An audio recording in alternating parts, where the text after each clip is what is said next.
The pie versus the pyramid really is a discussion about the difference between investing in variable versus fixed products, being in the market where there's risk, or being in investments that don't have as much risk. The pie being the asset diversification model, which is used in most mutual funds and managed accounts, versus the investment pyramid. I realize right now the market's been doing great and everybody's happy about that, and we hope that it continues to go great.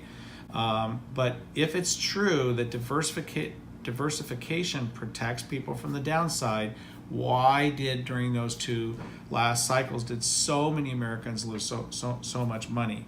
So is the pie chart, is the asset allocation model a true risk diversification model? The answer to that question is no.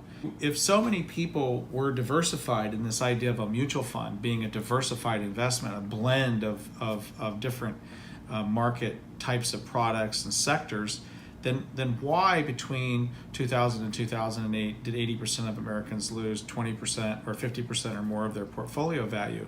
And why are 90% of Americans now not prepared to retire? So how does that happen? And could it happen again? If it happened in 2001 and happened again in 2008, could it happen in 2020? And the asset allocation model, in other words, it's just a pie chart reflecting how your assets are diversified. I'm not saying mutual funds and variable annuities are bad investments. I'm saying they need to be managed, they need to be watched. There's something that's much older than the asset allocation model in discussing financial planning, and that's called the investment pyramid. The foundation of the investment pyramid, these are areas where risk is very low. And as you rise on the pyramid, your risk goes up.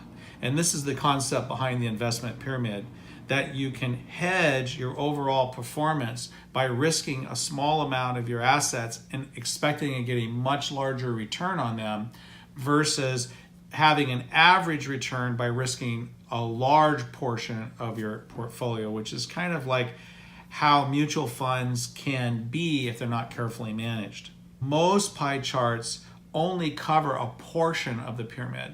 If you look at it from the investment pyramid perspective, most of my money should be safe, and a little bit of my money, I want awesome returns, not little returns or average returns, not mutual fund returns. But just because you're in a mutual fund, you're not diversified, should you be risking the base of your pyramid, especially when you get close to retirement. We did something unique, and that is we flipped the pyramid on its side, we color-coded it, we turned it into kind of a spectrum of risk. Well, what are the different kinds of investments that fit in these different sectors? And then we charted it. Doesn't look like a pie chart, does it? But it's very revealing.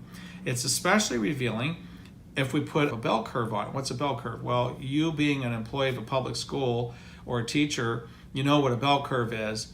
And what we're looking at here is the average or the mean. If you're pre-retirement, your investment portfolio would shift, in this case, to the left, or to the higher rate of return and the higher risk side, because if you lose some of your principal, you still have many years to catch back up and make extra money and reinvest it. We took a 70-year-old investor and said, let's move those assets back closer to safety. So you start seeing things more like government bonds and muni bonds, and things that pay interest and things that pay dividends, things that produce income while preserving to the greatest extent reasonably possible those assets. I'm old enough to know a guy named Will Rogers, and he used to say, it's not the return on my money I'm worried about, it's the return of my money. I'm not your financial planner, and my purpose here today is not really to discourage you from having mutual funds or equities or securities.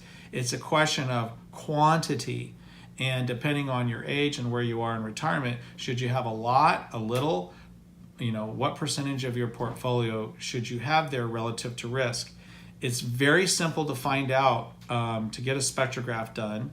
All you got to do is when you go to tdsgroup.org, when you'll see income gap, retirement income gap.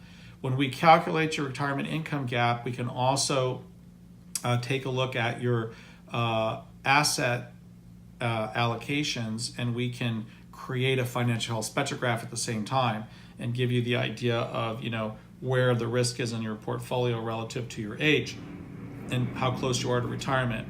And then also we'll give you a gap, that gap between what you will be earning when you retire and what you need to earn through retirement. There's always a gap in there, and that's what 403B, 457, and 7702 are all about. So I highly recommend you take one of these free services. You can sign up for them by clicking on any one of them, or you can click on chat on the website and you can go directly there, or you can leave us an email, or you can call us at the 1-800 number at the top of the website. There's a lot of ways you can get a hold of us, and then we'll figure out a way to get you this information.